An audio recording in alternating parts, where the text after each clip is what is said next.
Now, I want to show you something. We always talk about randomness. Gee, the universe came about by randomness. That's the whole premise of evolution, right? How many of you have ever seen randomness? Besides at Las Vegas, okay?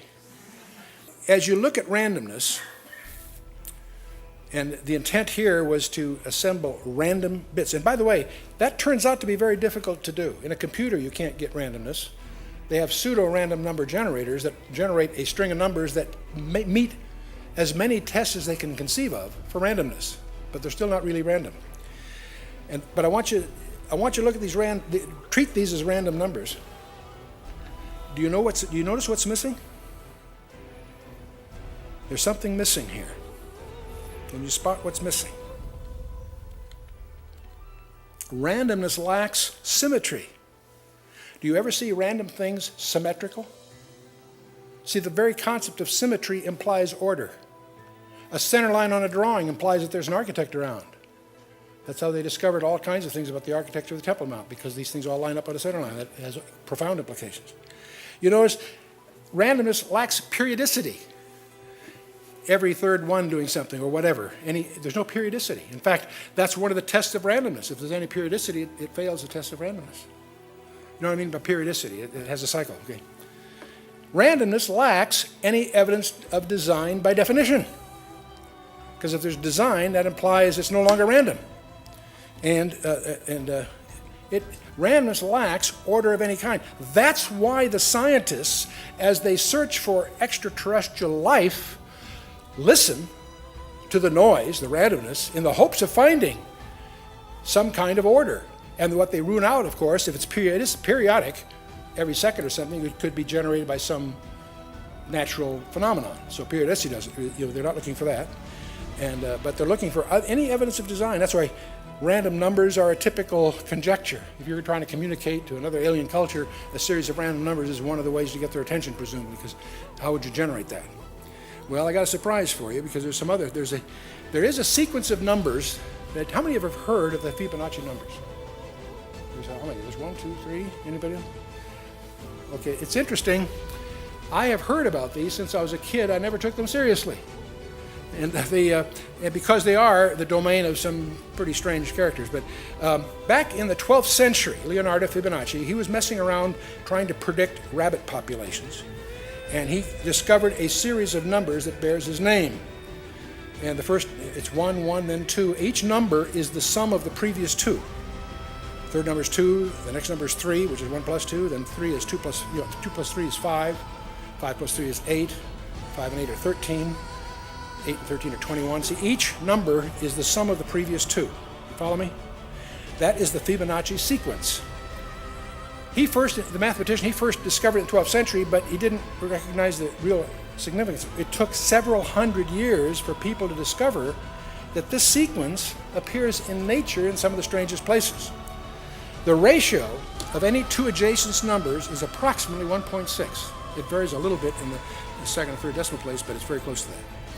And now, it was several hundred years before the significance of the sequence is recognized. There is a sequence, it shows up in what's sometimes called the golden rectangle. The ancient Greeks seem to discover that there's a rectangle whose proportions are the most pleasing. And they call that the golden rectangle. That's when the longer side is the shorter side, as the shorter side is the sum of the two sides. And that's a rectangle of a certain proportion. It's on the screen right now. That rectangle is called by artists and scientists and mathematicians as the golden rectangle. And it has some peculiar characteristics. The ratio of the short side, the long side is 1.618 of the short side. But the point is, if you take a square out of that, you still end up with a golden rectangle. If you take a square out of that, you end up with a golden rectangle, and so forth. You follow me? It's got some interesting mathematical properties, and on it goes. Okay. It turns out the Parthenon in Greece, the Great Pyramid, the United Nations building, your credit cards, your playing cards, postcards, the switch on your light switch at home, writing pads, 3x5 cards, 5x8 cards, all of these are based on the golden rectangle, whether you realize it or not, okay? In art, Leonardo da Vinci, Van Gogh, Vermeer, John Singer Sargent, Monet, Whistler, Renoir, many artists recognized that by building their art on that golden rectangle, it gave it vitality and movement.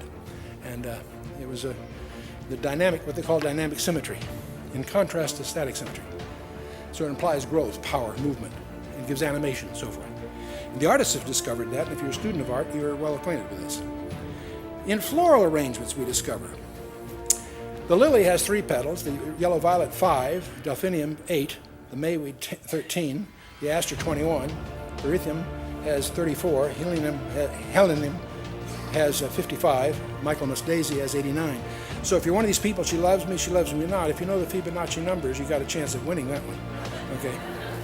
All these, of course, are in the Fibonacci sequence. There's a study among scientists called phyllotaxis, and that's where you study the arrangement of leaves around the stem of a plant. Visualize taking a plant and taking a cross-section and seeing how the leaves are ordered in the plant. It turns out the elm always has 1/2 the circumference, the beech or the hazel has 1/3, the apricot and the oak have 2 every 5, the pear, the poplar has 3/8. Each one of these, the almond, the pussy willow, pine trees, are always 5 to 21 or 13 to 34. These are all Fibonacci numbers. Now, first of all, they discovered this, and that was bizarre because you'll never find a number that's not in the Fibonacci sequence, which is weird. Out of 434 angiosperm and 44 gymnosperms, they all have Fibonacci numbers in their design. And scientists have discovered that maximizes the exposure to sunlight and air without shading or crowding from the other leaves. Depends on the nature of the leaves. So this is a result of very skillful design, but the design is motivated in part by beauty. And there's a whole other thing, I didn't get a chance to do this. You go down, if you're a diver, you know if you go down 60, 90 feet or so, it starts getting bluer and bluer, pretty dark. You go down deep enough where it's dark and turn on a light, things are incredibly colorful. Why? Nobody can see them. Why are they created in the first place? For His pleasure. We have a God that loves beauty.